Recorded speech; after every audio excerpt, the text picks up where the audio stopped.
Alors, je vous ramène à Londres des images à proximité du pont de Londres, du London Bridge. On parle maintenant, les autorités parlent maintenant là-bas d'une attaque reliée à la terreur, d'une attaque de nature terroriste. On va rejoindre sur place Alexander Seal, journaliste indépendant. Bonjour, Monsieur Seal. Bonjour. Bon, qu'est-ce qu'on sait?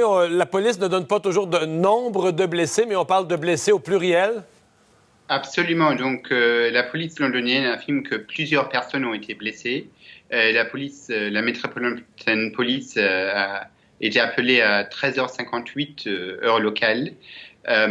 Les circonstances restent floues, mais le considèrent par précaution comme un acte lié au terrorisme.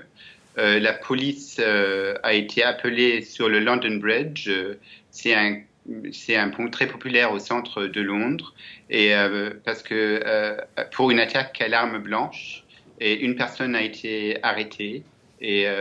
Pour l'instant, on n'a pas d'autres nouvelles. Il y avait beaucoup de vidéos qui ont circulé sur Internet et sur les réseaux sociaux.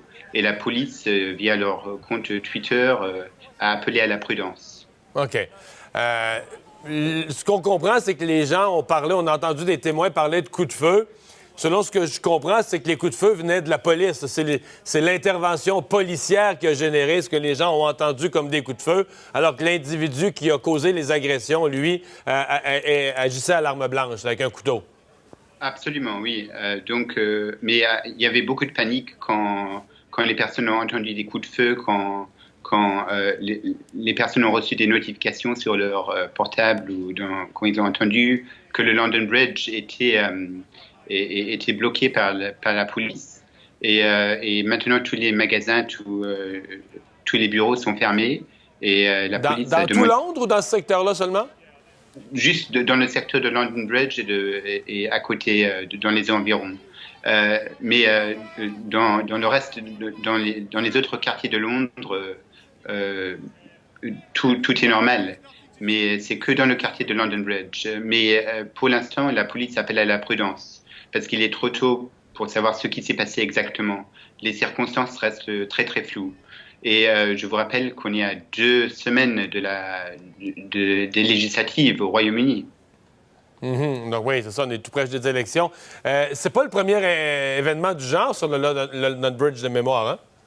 Absolument. Donc en 2017, juste à quelques jours des législatives au Royaume-Uni, il y avait 2 attaques. Une attaque sur le London Bridge, une attaque juste à côté, à Borough Market. Et plusieurs personnes ont été tuées. Et donc, si ça s'avère être un acte de nature terroriste, ça va être quelque chose, ça va changer la nature de la campagne. Ouais. Monsieur Seal, merci beaucoup de nous avoir parlé. Je vous en prie. Alexander Seal, journaliste indépendant à Londres.